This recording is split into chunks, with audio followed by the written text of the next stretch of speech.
Assalamualaikum warahmatullahi wabarakatuh. Baiklah, kita teruskan pada hari ini dengan pendidikan kesihatan untuk tahun 5. Untuk topik yang pertama, kita akan berkenalan dengan pengenalan sistem reproduktif lelaki dan perempuan, iaitu sistem reproduktif manusia.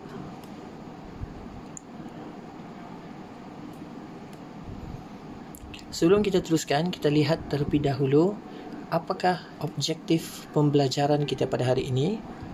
Iaitu yang pertama, objektif pembelajaran kita ialah mengetahui sistem reproduktif lelaki dan perempuan. Objektif kita yang kedua ialah objektif yang pertama tadi, kita mau tahu apa nama organ-organ reproduktif lelaki dan apa nama organ-organ yang terlibat dalam sistem reproduktif perempuan.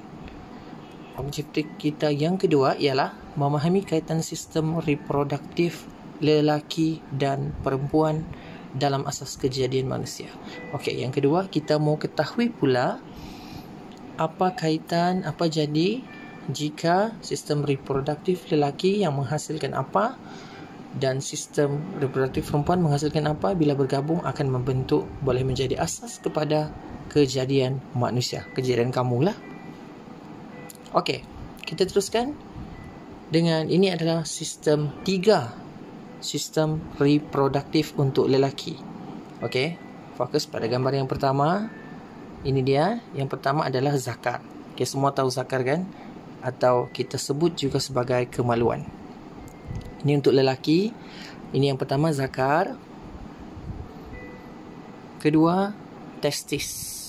Okey, yang biji ada 2 tergantung tu, itu testis. Dan di bahagian luar adalah skrotum, disebut skrotum. Okey, testis tadi yang biji dia tu.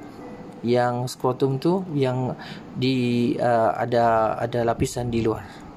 Yang pertama, kita ulang balik. Yang pertama, zakar. Kedua, testis.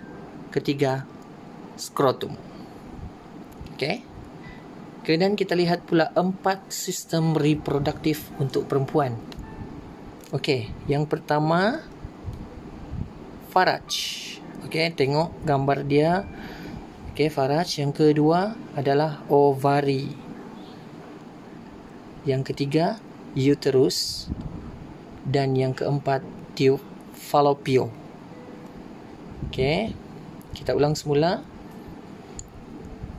Pertama adalah faraj, kedua ovari, ketiga uterus dan yang keempat tube fallopian. Okey, baiklah, kita teruskan macam mana pula proses persenyawaan apabila bergabungnya hasil sperma daripada lelaki dan ovum daripada perempuan. Itu kita sebut sebagai proses persenyawaan. Okey, apabila lelaki menghasilkan sperma dan perempuan menghasilkan ovum, okey, dalam proses persenyawaan antara sperma dan ovum, dia akan membentuk zygot.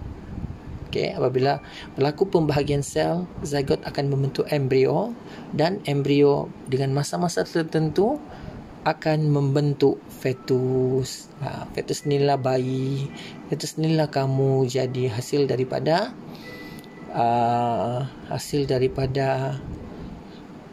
sperma daripada lelaki tadi.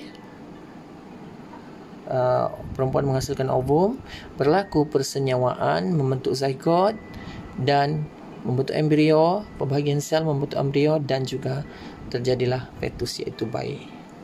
Okey, baiklah, kita sekarang kita lihat pula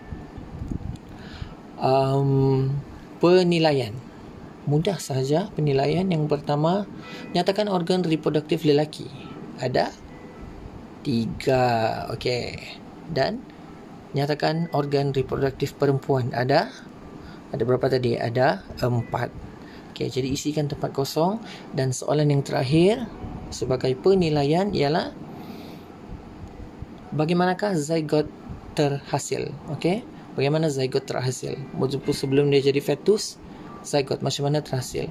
Hasil daripada apa, campur apa, baru membentuk zygote. Okey? Jawab soalan ini, kemudian hantar melalui message. Terima kasih. Assalamualaikum. Salam sejahtera.